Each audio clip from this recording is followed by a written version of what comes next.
The Z5 II now can record NRAW internally to an SD card, which is something very new, and the Z5 II does not have an CF Express card slot. Instead, it has a standard dual SD card slots. So is this something new? Of course it is, but is it innovative or not?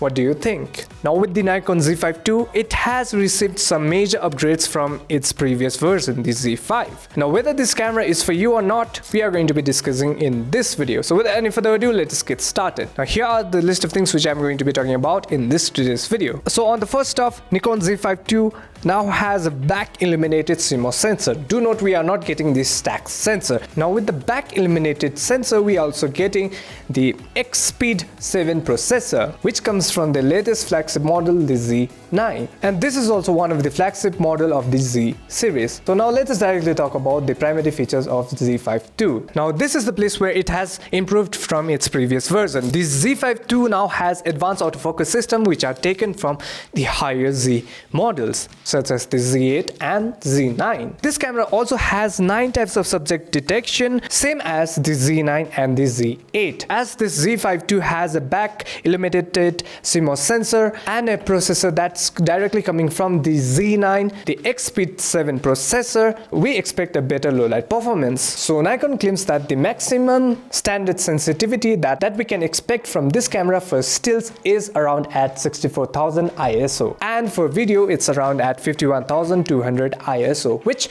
I think is pretty much good. And in today's day and age, we also expect these companies to provide us with these features. But whatever I have mentioned over here, they have given us all of the conditions as to how they got the results. And now with this camera, we also get to see pre-release capture function, and the pre-release records up to 1 second. With the Canon cameras, this pre-release feature was first introduced in the R6 Mark II camera, and this pre-release feature can be really beneficial for photographers, especially for wildlife photographers. So let us get to the real deal. Now with the Z5 II, we can also record in NRAW internally, and that is also directly to an SD card. This proves the point that companies can provide us with the internal RAW recording feature with any of the cameras, but they do not do so in order to make profits of other cameras, which they have in line for us to purchase. RAW that's been recorded directly onto an SD card is something very new, and I haven't seen that before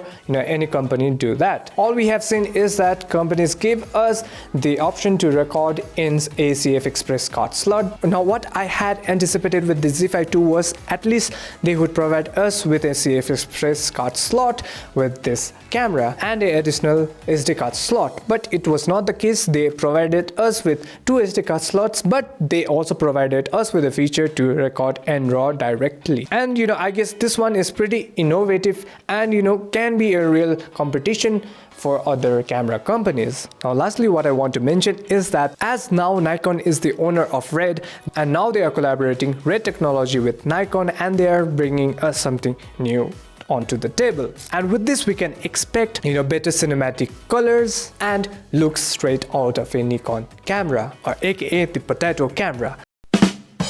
And last but not the least, it also has a very angle flip LCD screen similar to other cameras. Now this flip LCD screen kind of a thing is what we expect from camera companies to give when we pay a certain price. We cannot expect cameras to be perfect straight out of the box. There will be some complications, there will be some advantages and disadvantages with each and every camera.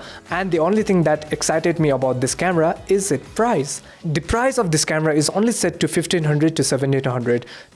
Now if we take a step back and look at the features that we are getting at this price point, it's really amazing. We are getting a full frame CMOS back illuminated sensor. We are also getting new autofocus technology from its brothers, the Z8, the Z9, and we are also getting the X-Speed 7 processor from the Z9. Now this is something really innovative. And lastly, we are also getting the option to record in RAW, and that's also internal, and we do not even need to have a external recorder attached to our camera in order to record the RAW. So this was something which really excited me when I first heard about this camera. And let me answer you the question, so who is this camera really for?